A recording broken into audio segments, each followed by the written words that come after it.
So in the second part, I'm going to introduce this toolbox, Gretna, and another extended toolbox we call the BrainNet toolbox.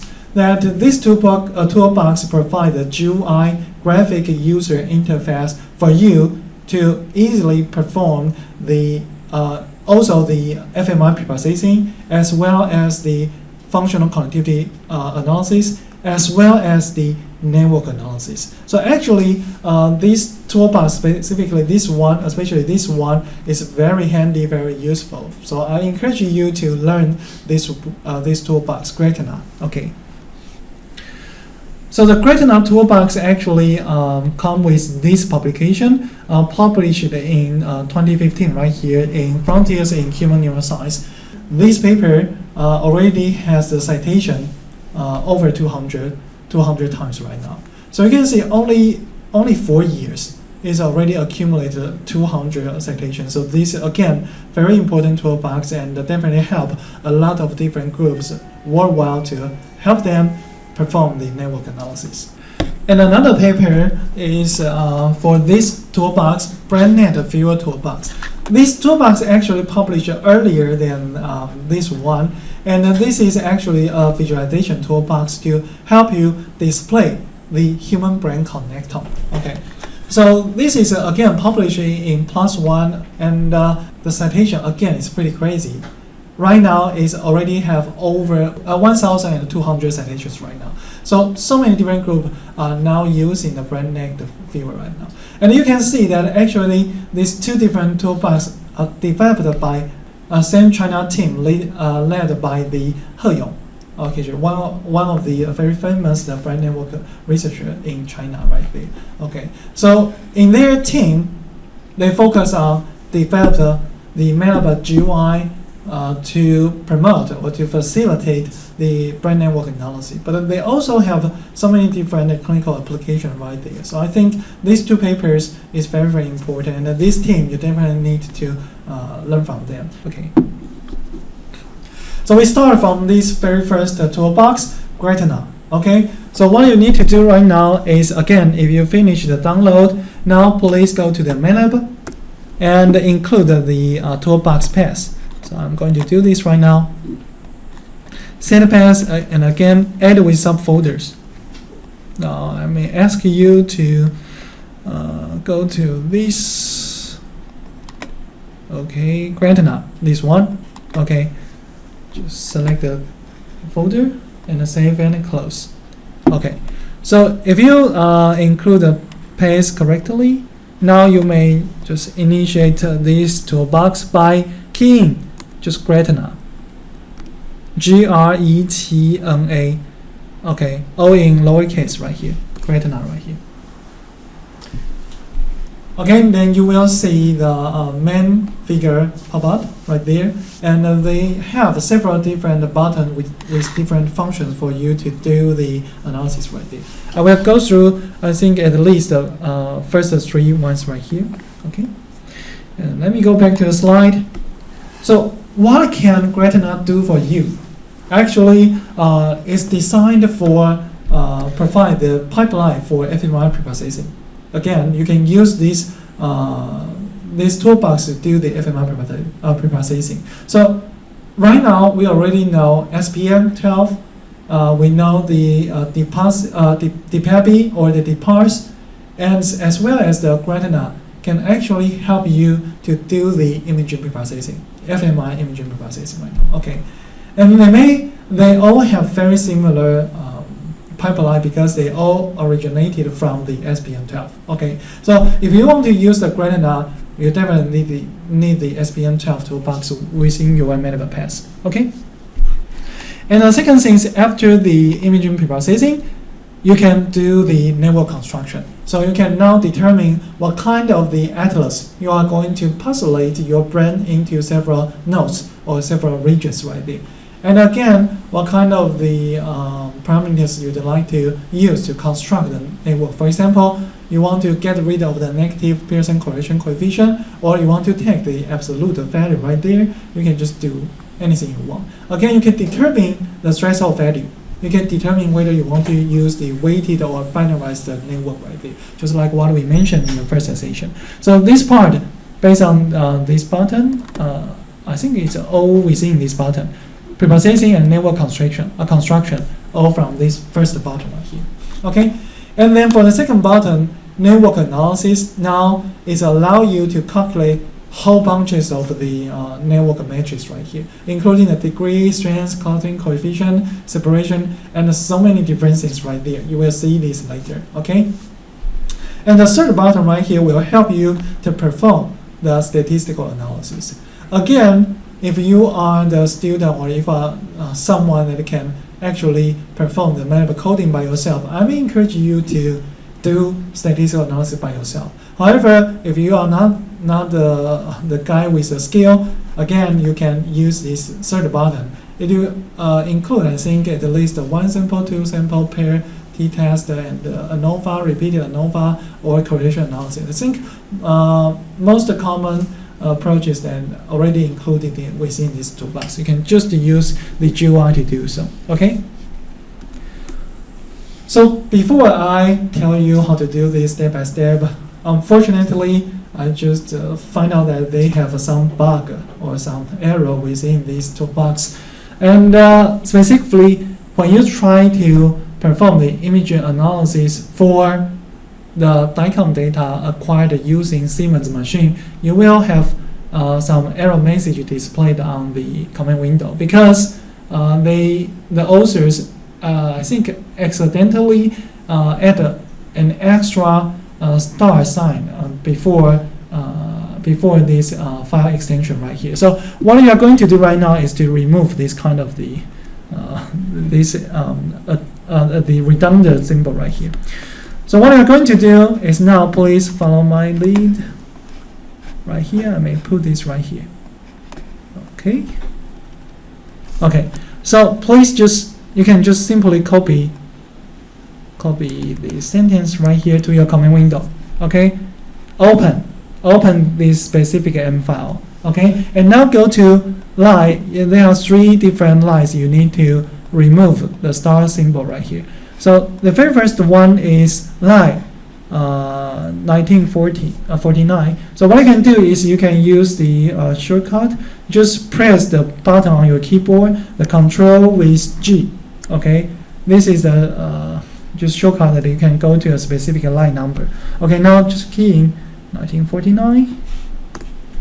Okay, now you can see they just put an extra star sign right here. Actually, this is a redundant one, and unfortunately, this can cause the error when you try to import your DICOM data. So just remove this one, delete this one. Okay, and now we go to the again line 1959 right here. Okay, so again you may see there's another symbol right here. Just remove it. Okay, and then finally to 1853. I think. Is this one correct? Okay, right, this one. So you can see another one right here. Just remove it. Okay, that easy. Okay, so this is the way that you can actually prevent the error that stop you to doing the image preprocessing right here. After you remove all the symbols, please remember to save the file. Okay, just save. Okay, click save file right here.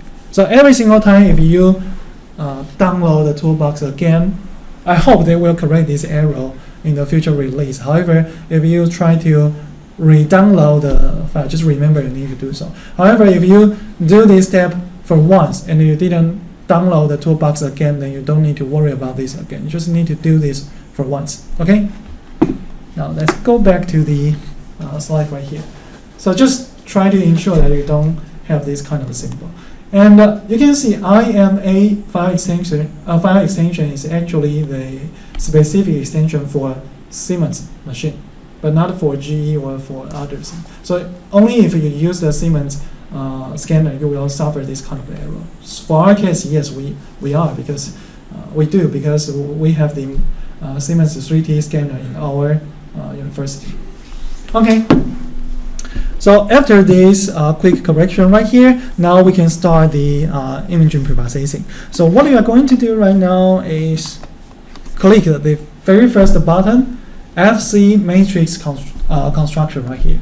Okay, so now you may see this kind of the pipeline right here. So let me briefly introduce the environment right here. You can see there is a panel called RMRI preprocessing. So these are the steps that you can use to do preprocess your imaging. In our case, I will use all of them. Okay, so what you are going to do right now is you just click on this panel. Then you can see there is a right arrow button right here.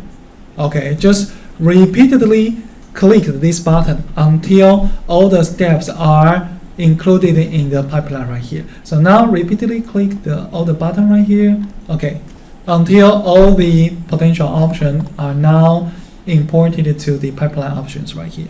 Okay, so all these steps. Of course, you can just get rid of some of the steps if you are very sure that you don't need them. However, I think they are essential for the connectivity analysis and the network analysis. So let me introduce all the steps right here, right now for you. So let's start from the very first one, DICOM to NIFTY. Of course, normally we will have the raw data, that means the DICOM files on hand. So what you are going to do right now is you need to specify where you have the imaging files. Okay, so again, let's go to the materials folder that I provided you. fMRI analysis 14 underlying materials right here. You can see again we have very similar structure that we introduced to you when we are trying to use the DPABI. Okay, you will have a folder called fun row. That means the raw data for the functional imagings. And again, we have another anatomical raw image data set that is called T1 row right here. Okay, and when you click, maybe go into this fun row folder, you can see we will have the several subfolders for different subjects right here. Again, in our case, we don't have that much time, so I only give you one of the case right here. Subject underline 001. If you have the second subject data, you will have another subfolder right here. Okay, and when you go into this folder, you will see we actually have 200 image files right here. You can see for each of them is this actually the raw mosaiced images for one of the time point right here. Okay, so this is not a big deal. This is just exactly the same structure that we used for the DPABI right here. And for T1 row, again, you will have several different subfolders if you have several different subjects right here. And again, we're seeing they are the 3D T1 weighted images for the anatomical information. Okay, so what you're going to do right now, first of all, in this step, you need to specify where the fun row is. Okay, so click this browse button right here. Okay, again, you can just change your current directory to today's folder. That will make things easier. Okay, so now browse, and now I just pick this fun row. Okay, in a very short time you will see, okay, the list box right here will try to list all these subjects included within this folder. Okay, so right now we only have subject 001 right here, and you can see the platform can identify there are 200 DICOM files within this folder. Okay, and with the file extension IMA right here. Okay, and then we will try to remove. Normally we will remove the first 10. It is the common value that we used. We try to remove the first 10 columns because the T2 effect may not reach some kind of the steady state right there. So we will discard the very first 10 time points right there. Okay. And the TR right here is 2. This is the imaging parameters. And the slice order right here, we use the interleave. And again, we see in Siemens scanner, if you have the even number of the slice, then actually the interleave will start from the even number. That means 2, 4, 6 until the 40, and then come back to the odd number 1, 3, 5, 7 or something. So you need to pick the second option for our data set, alternating in a plus direction and starting at even number. Okay, this one. Reference slice, again, middle slice. It can be the 40 or slice number 1 or something, okay?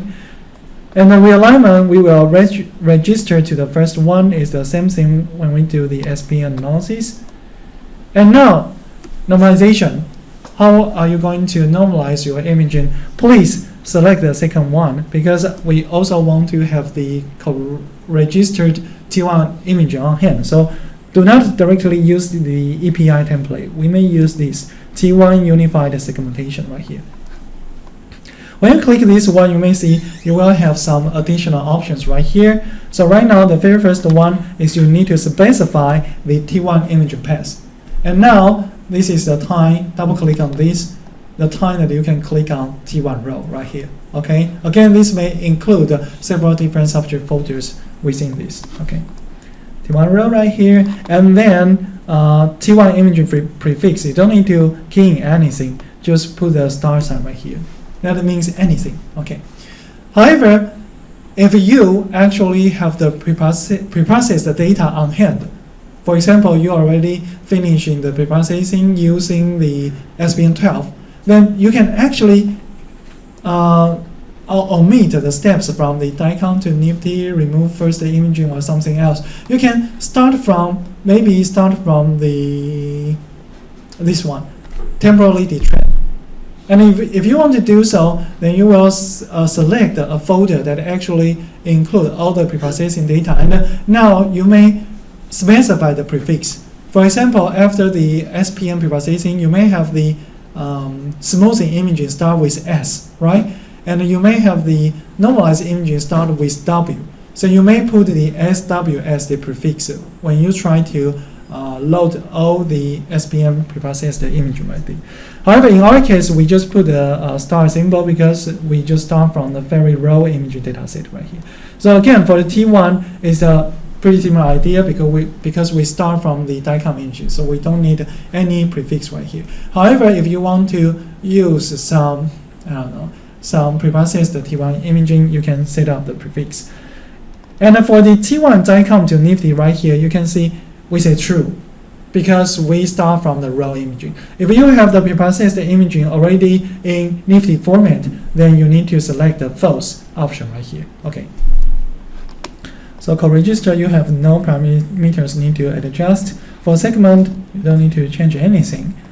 And I'd like to emphasize that for the writing option right here, the voxel size normally in my preprocessing pipeline, I normally will change the value to 2 by 2 by 2.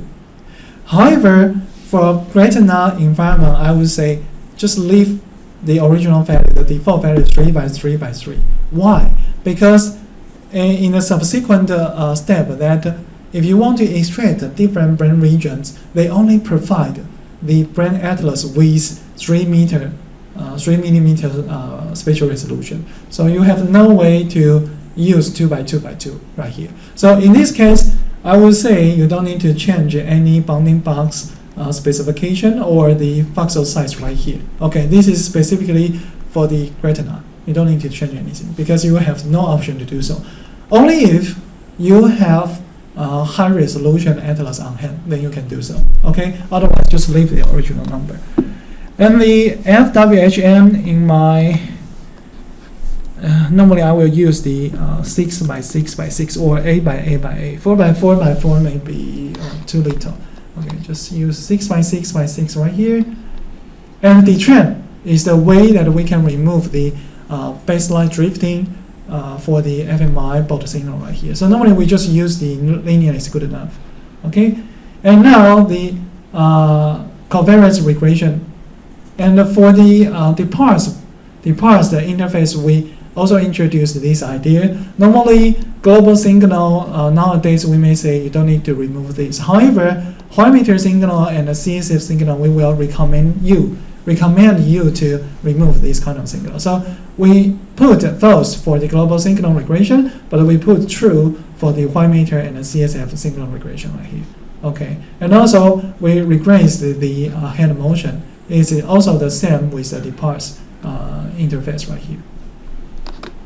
So the TR and the band the frequency band for the bandpass filter. Again, this is the normal bandwidth for the functional connectivity analysis. So you don't need to change anything.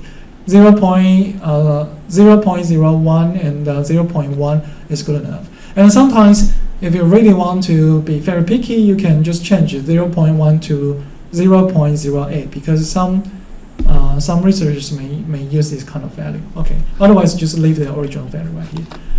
And scrubbing is an approach that if they find out some of the time point may have the high deviation or high variation, they may try to remove or correct this kind of the variation by interpolation using the previous 1 point and the post 1 point for this kind of a situation. Okay, so you can select the option. Right now, I may say we can use the linear interpolation. Just do not use the remove, but use the linear interpolation right here. Okay, and you don't need to change the parameters right here. You can see we use the previous first time point right here, and then we use subsequent 2 points after the specific time point right here. Okay, so now you just finish all the preprocessing setup right here.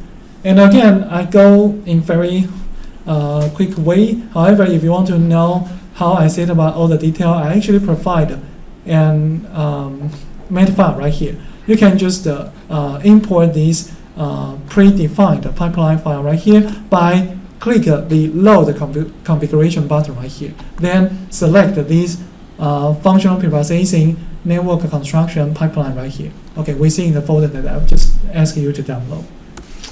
Okay. And the final step would be this one. You can see there is a panel called functional connectivity matrix right here. Okay, so this is the chance that you can see not only the static correlation matrix you can calculate, but also this one, dynamic correlation matrix you can calculate. So this is one we mentioned in the last week. You can actually treat the whole data set, that means 200 time points, as the basis for the static correlation. However, you can also parcelate or separate these 4 lengths into several different windows. And you can actually calculate the correlation within different windows to investigate so-called dynamic change of the correlation coefficient. That is so-called dynamic correlation. So actually in this Gretna interface, you have the option to calculate both. Okay. However, for the demonstration, I want to keep things simple, so now we use a static correlation. Okay, that means you will only have one correlation coefficient for the 4 data lengths right here. Okay, so right here, if you want to construct the correlation matrix, you need to identify the atlas. Atlas is the basis that you can use to separate the brain region to construct the node. Okay, so right now you can double click on this, and then you can see Gretna actually provide you several different atlas. Again, the AL is the one that we introduced before, so I may pick this one as an example right here. So I may pick maybe this one, AL 116 with the 3mm resolution right here. You can see that they don't have the 2mm resolution. For most of the atlas, they provide 3mm as well as the 1mm. However, 1mm is a little bit too high that people tend not to believe that you will have the sufficient SMR. So we may use a 3mm. And 116 means you may have an additional 26 region for the cerebellar region. Okay, cerebellum. Okay, and for 90, that means you only consider the cerebral region right here. Okay, so now we pick this one. Okay, and vicious Z transform, please pick true. That means after the R value calculation, we want to do the R to Z transform right here. Okay, so now you finish the full pipeline right here. That easy, that quick. And what you can do right now, you can click Save Configuration. If this is a configuration specifically for yourself, then click this. Okay. Otherwise, you may again click the Load Configuration based on the pipeline that I preset for you. However, if you load this kind of the predefined pipeline, you need to modify all the file paths for your PC or for your notebook. Remember this point. not everything will be correct, because for every single item that have the idea about the path, you need to change it. For example, this one. For example, this one. Even this one. You can see this is a path for my computer, not for yours. Okay, so if you use my pipeline, please modify all the options that are related with the file path. Okay. Otherwise, if you don't want to save this or you don't want to load any pipeline, what you can do right now is click the Run button right here. Run. Okay. So now you can go back to the MATLAB command window. Now you can see in this specific time point, 11:26, now the Gretna start the processing pipeline right now. Okay. So for each case, it may take around 10 minutes. Okay, so we may take a break right now. If you have any question you want to ask right now, just come to me or raise your hand. Otherwise, just definitely ensure that or make sure that you can start the preprocessing right here. Okay, so now we wait until the preprocessing is done. Okay, so right now, if you, the preprocessing is done and as well as the network construction is done, you will see this kind of the message on your MATLAB command window. All jobs have been successfully completed right now. Okay, then you can find out the preprocessing time right here. You can compare the starting time. For example, my starting time is start from the 11:26 right here, and then you can see the finish time right here. So around the end minutes, Gretna finish all the processing steps right there. So right now you can actually go to the data folder. Now you may see besides the original fun row and the T1 row folders right there, you now can see there are so many different folders. Start with the Gretna folders right here. That means they are the folders generated by the Gretna Toolbox right now. Okay, so you may see they have the Gretna Fun Nifty. That means the transformation from the row DICOM to the Nifty formats. And you can see there is a log files folder right here. So if you want to know some information, process information, you can go to this log file right here. Then you can see they have the functional connectivity. Start with an S because this is the static functional connectivity matrix right here, and ended by R or Z right here. So this is the R value.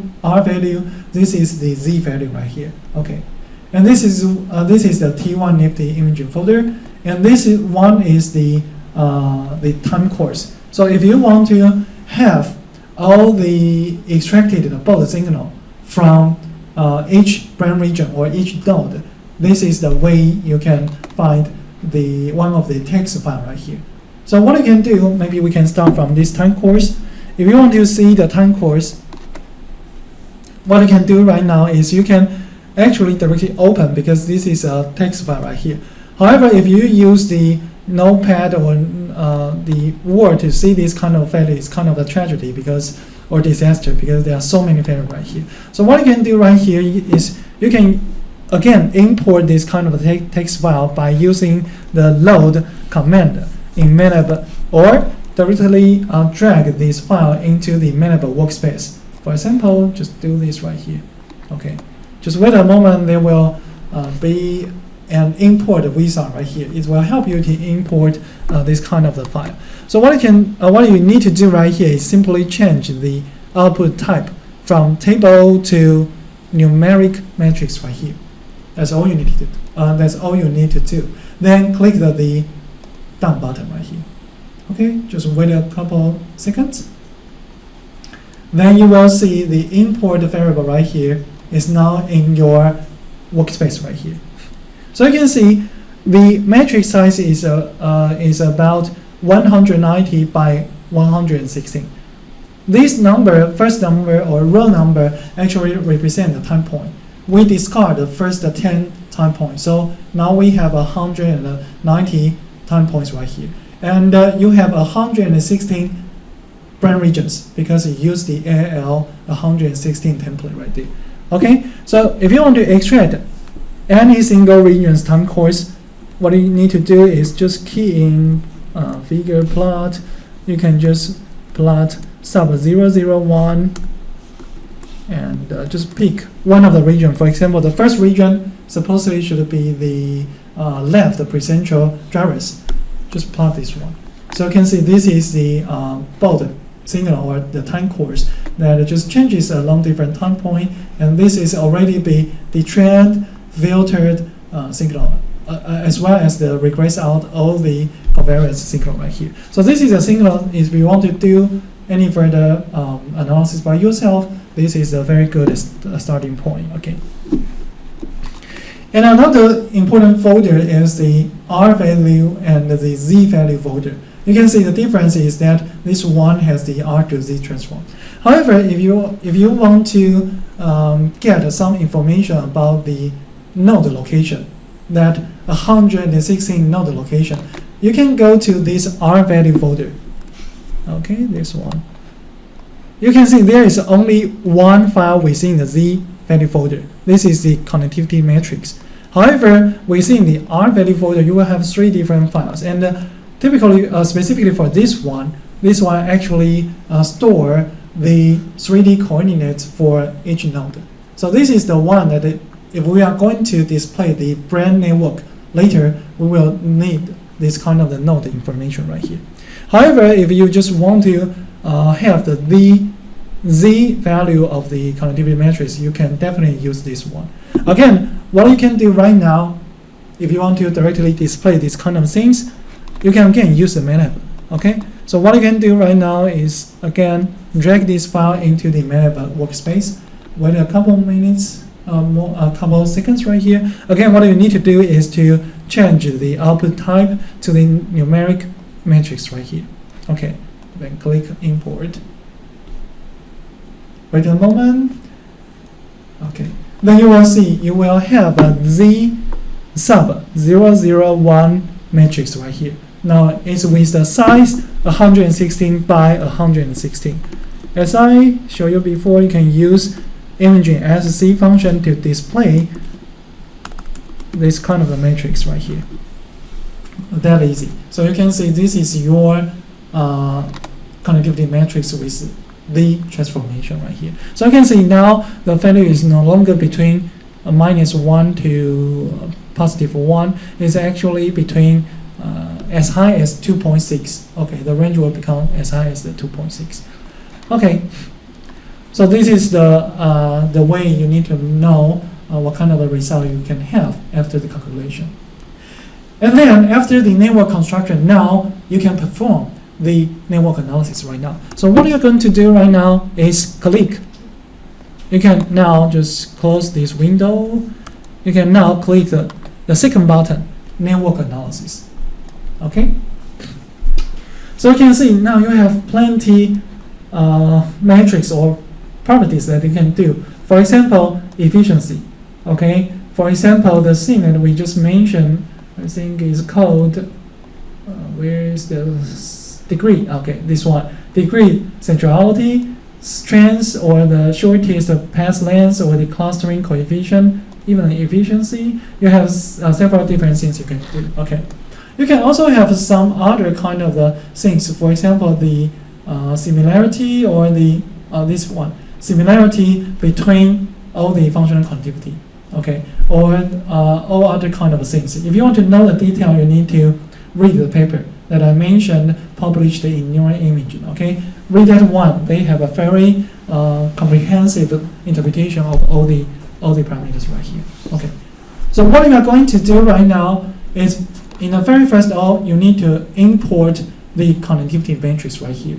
What you can do right now is you can click the add button right now.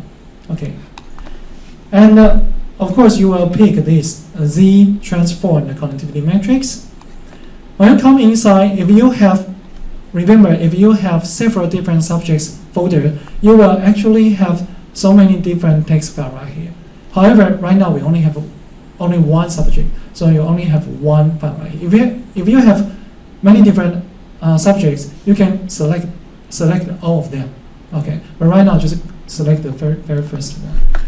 Click this, and it will show you that this is the the only one that you import. And the matrix dimension is 116 by 116.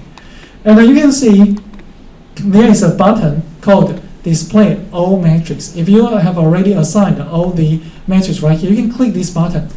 It will do very similar things that we actually do by manual, that we can import the matrix to MATLAB and key in figure image SC. But however, if you want to use this interface to display the matrix, again, this is a way that you can just import and click the button. Okay, and there is another option right here. You can assign the group ID for each subject. Once you have, for example, 50 different subjects data right here, it may be very hard for you to discriminate or identify which one is who. So what you can do right here is you can use this group ID right here. So you can assign a new number. For example, this is actually the fifth subject in my study. So I can put 5 right here. So you can see the group number will become 5 right here. So this is a way that you can reassign the label. However, only the numerical label is allowed. Okay, you cannot key in string, but only numerical numbers right there. Okay, so this is a way what you can do. Okay, and then you need to specify the output directory. So what you're going to do, you need to manually create a new folder. So to me, I may just key in network analysis. That means I will put in all the network analysis result within this folder. So once you create it manually, now you can again click the browser button and select the network analysis right here. Okay, so this is your output directory. Now you can select as many as possible, any parameters that you want into this. Okay. So you can see now actually I can calculate so many different network matrix right here, or network parameters right here. Okay. However, before that you need to further construct your network by thresholding and create a so-called random network. If you want to estimate the small warnings, it is very important. If you want to compare your brain network with the small wall structure to confirm whether these brain networks actually have the small wall architecture, you need to create so-called random network, because the definition of the small wall architecture is actually based on the comparison between the current network and the random network. So you will have the chance to generate a random network right here. So anyway, let's start from the very beginning. The very first option right here is assign. After the Pearson correlation coefficient and after the Z-score, you may still have the negative value of the functional connectivity. So this is the option right here that you can only consider the positive correlation coefficient, or sometimes we may pick this one, absolute. We just take the absolute value, we just ignore the sign. Okay, so either way you can just pick differences right here. Okay, so you can either focus on positive or focus on negative or focus on absolute value. Okay, so for now we can pick an absolute right here. And then thresholding method right here, as we mentioned before, you have no way to use the full matrix as the network analysis input. You need to take the thresholding to actually focus on main connection within your network. They have two different methods you can do. First one is you can determine the network or specify the network sparsity. That means I only preserve how many percent of the connection within this network. Okay, so if you pick this one, you can see the network sequence right here would start from the value very close to the 0, but to as high as the 0.5. You can of course double click on this, keying the value higher than 0.5, but I would say normally a brain network may only have the effective connectivity. That means the connectivity that may pass through the threshold by only 15 to 30%. So actually 50% is really high. So you don't want to use too many connections network right there. Okay, so this is a way that we actually, if you don't know what is the exact value for the thresholding, you can actually use a vector. Then this platform will calculate every result based on different threshold value for you. So you can actually observe the changes of the network properties along different threshold right there. So you can see for this value, for the value very close to 0, that means you will have a very, very sparse network because you only have preserved very, very little or very, very few connections within this network. But if you have a very high value, for example, the 50%, that means you actually have a very intense connection between brain regions right there. Okay, so sometimes we say this is a threshold for the sparsity. How many percent you want to preserve? Of course, the criteria to determine who should be preserved, who should be removed, is based on the strength, based on the correlation value. If you have the higher value, you definitely will be preserved to the very, very, very end. Okay. So right now we can use a default value. And you can see another option is a value of the matrix element. That means you can directly assign what is the specific strength that should be preserved. For example, 0.3, the V value of 0.3 above 0.3 should be preserved. Okay, so for this option, that means you will give a specific threshold to remove the Z value. Otherwise, you may use the network sparsity right here. Okay. So for now, we use the network sparsity and we use a default factor for the threshold. And network type right here, you can see we can either use the weighted or binary. But normally, binary will make things easier, make things simple. Okay, so we may just simply choose the binary right here. But it doesn't mean weighted matrix cannot bring you more information. Sometimes it does. But for now, we just use a binary. Okay, it's just an option that you can use. And random network generation, we will generate 100 random networks and take the average value. So just you don't need to change any value right here. Okay, so right now you just finish all the setup. So what you can do right now, you can save the configuration, or you can just directly click the run button right here. Okay, so again, wait a moment. I think this will take just 1 or 2 minutes, not that long.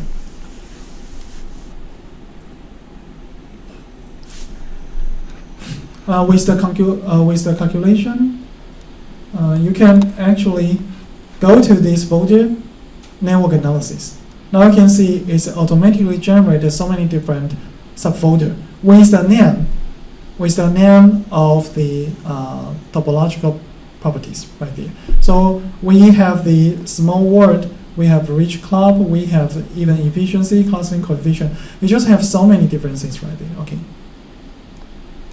Just wait, I think it will go very quickly. And I may remind you after this calculation, what I mentioned, you have so many different subfolders, and within each subfolders, you actually will have several different text files right there. For example, we can go to the small word. Okay. So once all the calculation is done, again, you will see all jobs have been successfully completed the messaging on your MATLAB command window. And now you will see so many different text files within this folder. And again, along with a mat file. Actually, this mat file store all the information within. Okay, so if you know how to use MATLAB, you can just use this mat file. However, what do all these files represent? Actually, it's a very, very complicated question because they have so many different items. I would say you can go to read this Gretna user manual. I actually put this within the data folder right here. You can see they have 2 different manuals that I actually copied from the Toolbox. The first one, this one is a Gretna manual. Okay, and you can just open it and go to page 38 to 47. They have listed in detail which parameter represent. Okay, so right here you can see for small word they have so many different things. It will just show you which parameter may represent. Okay, so I don't have time to tell you which one is which, but this is the way that you can just find out which parameters may be the parameters that you have ever read in the literature or in the papers. Okay, so just try to spend some time on this. You need to do it by yourself and go through every parameters. Okay. And the final thing is, once you have all the parameters on hand, what you can do is to perform the statistical analysis. And right now, we come to the third button right here, the metric comparison. Once you click the button, you will see they will display so-called statistical tool right here. Now you can compare the network analysis, for example, the global parameters or nodal parameters. Okay, and also you can perform the statistical analysis directly on the functional continuity matrix. You can do so. Okay, you can start from first one, and let me come back to the slide. You can see this is a summary list that actually for the network and the node analysis, you can perform one sample t-test. For example, you have 10 subjects value on hand. You want to know whether this value may be significantly different from a specific value right there. So you can actually add in the all the participants' value. For example, you want to calculate, for example, small wall. You want to calculate the sigma value. Okay, you can just select them into this, and then you can change this value. For example, I want to know whether the sigma is significantly higher or different from 1 or 2. Okay, you just key in this value. This is a way you can check whether this value is meaningful. Okay, and also you can select the output folder for the statistical result. You can determine the p-value. And sometimes when you perform the multiple comparison, you also can select the probability correction or FDR correction right here. Okay, and this is a prefix because this is the one sample t-test. So the interface uses the T1 as the prefix. If you select the two sample t-test, that means you want to compare the value extracted from the healthy groups and the patient groups. Then you can use the T2. And right now you may need to select the two data sets right there. Okay, and again you can see the prefix now become T2 because it's a two sample t-test. And then you can see you have so many different things. If you want to investigate the network properties change before and after treatment from the same patient group, you can use the pair t-test right here. Okay, so anyway, this is the easy to use interface. Again, if you want to know detail, just go through the manual. Manual will show you the detailed approach right there. Okay. Okay, so the final things would be the result visualization or result display. So for the Gretna, it's actually provide you an option that you can use this button, metric plotting. And it's actually provided 4 different types of the display. The very first one is bar chart. If you have an interest for a specific node, for example, this one is the insula, INS insula, then you can investigate a specific value. For example, the small warnings value sigma. Okay, you can just plot 2 different type, HC, healthy control, and Alzheimer's disease. Okay, or you can use a dot plot. If you think there may be some outlier that you want to investigate, you can use the dot plot. Filing, this is something that I normally don't use, but if you want, there is an option for you. And this is a shared plot that actually can help you to investigate the different topological properties along with different stress holding value right there. As you may recall, we actually selected the sparsity from the 0.05 to 0.5. So you can see how this kind of the parameters may change along with the threshold. This is a way that you can observe this kind of the transition or the changes right there. Okay, so again, this kind of the step is not that hard, so just follow the menu. It will help you to display the result. And again, if you want to show this kind of a result with a standard deviation, you may need group data, not a single subject, but you need the group data right there. Okay. So the final thing I want to tell you is this BrainNet Toolbox. Okay. Again, you want to use this one, you need to include the path that you just download, and you need to key in the BrainNet with capital B and then capital N in the command in the MATLAB command window right there. So I'm doing this in a very quick way. What I'm going to do is set a path, add with subfolder, and now I just include. Sorry, not this one. Software. So this BrainNet work viewer. Okay, save and close. And now I can just close the Gretna. You can just key in BrainNet on your command window. Okay, then you will see this interface.